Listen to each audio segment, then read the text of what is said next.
participate in what I believe will be a landmark event. And I admire Hampton's courage in launching this initiative.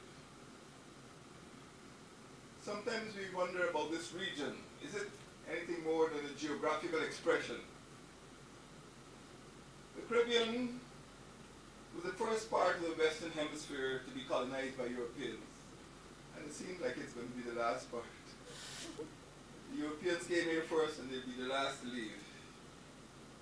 The Caribbean has languished under imperial rule for half of a millennium. And it was only within the last 5 decades or so that the former colonies of Britain started to gain their independence. The first two to achieve their independence, Trinidad and Tobago and Jamaica, in 1962, did so on the rubble of the boldest integration effort ever, that is the West Indies Federation, which expired after 1,609 days. Other territories took the road to independence, leaving behind only those islands that Britain would have to fight to give independence to. They don't seem to want it for themselves. Barbados and Guyana will both be celebrating the 50th anniversary of independence next year, 2016. Those of us who were old enough to witness the celebrations then would remember the euphoria, the enthusiasm, the excitement as our two colonies were transformed into countries in the international community. We believed then that there was no aspiration, no ambition that we could not achieve. We believed in every citizen's right to equality under the law. We believed in education, we believed in employment, we believed in social protection under our leaders then Errol Barrow and Fox Burnham. The Caribbean region is a diverse definition-defying collection of countries, different jurisdictions. But the basis of the definition of the Caribbean includes demography, geography, history, ethnicity, culture, language, and other differences. Our people, for the most part, however, are the descendants of the greatest forced migration in human history, the transatlantic trade in captive Africans. The emancipation movement culminated in the liberation of the victims of enslavement throughout the Anglophone Caribbean 1 3/4 centuries ago, in 1839. This was followed by the integration movement, which got started over 100 years ago with people like T.M. Nichole, particularly here in the Eastern Caribbean. And thirdly, there was the independence movement, which came to fruition just a little over 50 years ago, and which lasted for about 2 decades. The emergent grassroots movement that we are launching today perhaps is the 4th movement, following the emancipation movement, the integration movement, and the independence movement. I put this movement today at that level, the 4th great Caribbean movement. I'm going to tell you, you have a lot of work ahead of you. This emergent grassroots movement aspires and attempts to redress, through reparations, the defects of the emancipation movement, to repair the damaged integration movement, and to remedy the deficiencies of this independence movement itself. These movements, the despite their grand goals, all seem to have left sections of the grassroots population relatively poor, as you heard from the speakers today. The independence movement in the former Belgian, British, Danish, French, Italian, Portuguese, Prussian and Spanish empires, all of them owned colonies. That movement was mistakenly believed to be a panacea for curing poverty, to be a passport for progress in these new states.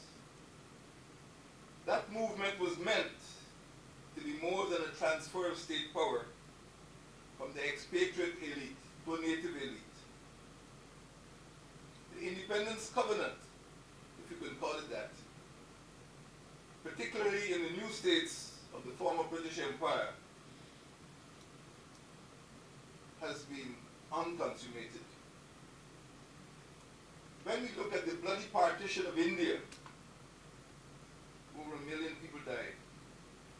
When we look at the spate of coup d'etat and the civil wars in Bangladesh, the Gambia, in Ghana, in Nigeria, Pakistan, Sierra Leone, South Africa, Sri Lanka, Fiji, Zimbabwe, not to forget what they call fraternal invasions in East Pakistan, which was invaded by India, in Grenada, invaded by the United States, and in Uganda, which was invaded by Tanzania, the partition of Cyprus. All of these are former British colonies, but all of them indicate the failure of the model, the independence model that we inherited. Still today, 2015, the powerless wrestle with the powerful, and those of the grassroots still rage against those in the treetops. I myself, having lived and studied in Nigeria, remember deliberately looking at the news when Nigeria celebrated its 50th independence anniversary a few years ago, to learn that there was a massive bomb blast in Abuja, killing over 13 people. That's how they celebrated the 50th anniversary. Some do it with fireworks, some do it with bomb blasts. The first and most notorious collapse of the Independence Covenant occurred 5 days after the former Belgian Congo was granted independence on the 30th of June 1960. Many of you were not alive at the time. And I don't want to take you down memory lane, but I just want to use this anecdote.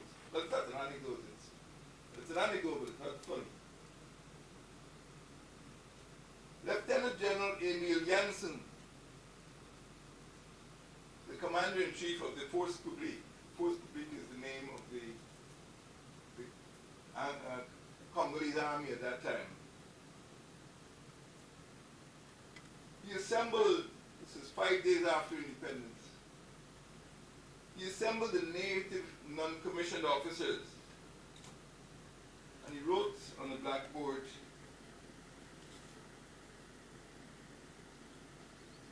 avant l'indépendance égale après l'indépendance.